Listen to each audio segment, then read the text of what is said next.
Assalamualaikum warahmatullahi wabarakatuh. Baik teman-teman, kami dari kelompok 3 akan mempresentasikan hasil makalah kami tentang transpirasi. Pengertian transpirasi. Transpirasi dapat diartikan sebagai proses kehilangan air dalam bentuk uap dari jaringan tumbuhan melalui stomata. Kemungkinan kehilangan air dari jaringan tanaman melalui bagian tanaman yang lain dapat saja terjadi, tetapi porsi kehilangan tersebut sangat kecil dibanding dengan yang hilang melalui stomata. Transpirasi merupakan aktivitas fisiologis penting yang sangat dinamis, berperan sebagai mekanisme adaptasi terhadap kondisi lingkungannya, terutama terkait dengan kontrol cairan tubuh, penyerapan dan transportasi air, garam-garam mineral, serta mengendalikan suhu jaringan. Transpirasi dapat merugikan tumbuhan bila lajunya terlalu cepat yang menyebabkan jaringan kehilangan air terlalu banyak selama musim panas dan kering. Kemudian jenis-jenis transpirasi ada 3 macam, yaitu transpirasi kutikula, kemudian transpirasi stomata, dan transpirasi lentikuler. Transpirasi kutikula yaitu transpirasi yang merupakan proses transpirasi tumbuhan yang terjadi melalui kutikula epidermis.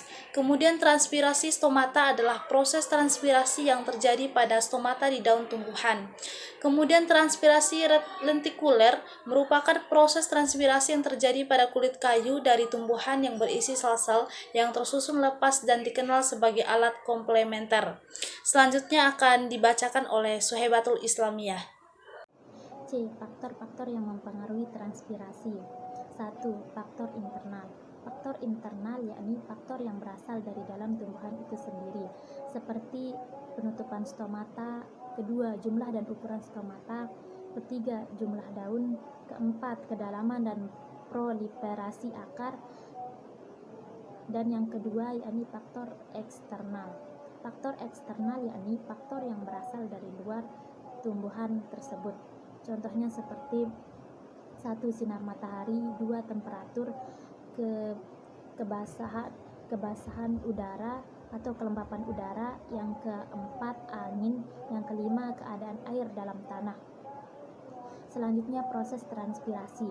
Secara alamiah, tumbuhan mengalami kehilangan air melalui penguapan. Proses kehilangan air pada tumbuhan ini disebut dengan transpirasi. Pada transpirasi, hal yang penting adalah uap air dari udara yang lembab di dalam daun ke udara kering di luar daun. Daun tersusun atas sel epidermis atas, jaringan mesofil yang terdiri atas jaringan plisade dan jaringan bunga karang dan ikatan pembuluh di antara sel epidermis bawah dengan stomata. Transpirasi dimulai dengan penguapan air air oleh sel-sel mesofil ke rongga antar sel yang ada di dalam daun. Uap air yang terkumpul di dalam rongga antar sel akan tetap berada dalam rongga antar sel tersebut selama stomata pada epidermis daun tidak membuka. Walaupun ada uap air yang keluar menembus epidermis dan kutikula, jumlahnya hanya sedikit dan dapat diabaikan. Agar transpirasi dapat berjalan, maka stomata pada epidermis tadi harus membuka.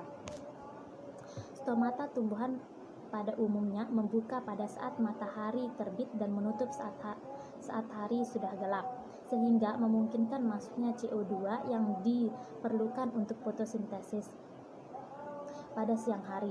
Umumnya proses pembukaan memerlukan waktu 1 jam dan penutupan berlangsung secara bertahap sepanjang sore.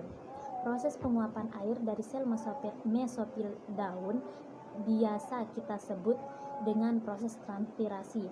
Oleh itu, pengambilan air dengan cara ini biasa kita sebut dengan proses tarikan transpirasi. Dan selama akar terus-menerus menyerap air dari dalam tanah dan transpirasi terus terjadi, air akan terus dapat diangkut ke bagian atas tanaman tersebut. Saya akan melanjutkan materi selanjutnya, yaitu kegunaan dan kerugian transpirasi. Kegunaan transpirasi yaitu kenaikan temperatur yang membahayakan dapat dicegah. Kemudian mempercepat laju pengangkutan unsur hara melalui pembuluh silam. Kemudian membuang kelebihan air. Selanjutnya menjaga turgiditas sel tumbuhan agar tetap pada kondisi optimal. Kemudian mengatur bukaan stomata. Selanjutnya yaitu kerugian transpirasi. Transpirasi dapat membahayakan tanaman jika lengas tanah terbatas. Penyerapan air tidak mampu menyeimbangi laju transpirasi. Kemudian tanaman akan menjadi layu permanen bahkan mati. Hasil tanaman akan menurun, sering terjadi di daerah kering, sehingga perlu adanya irigasi.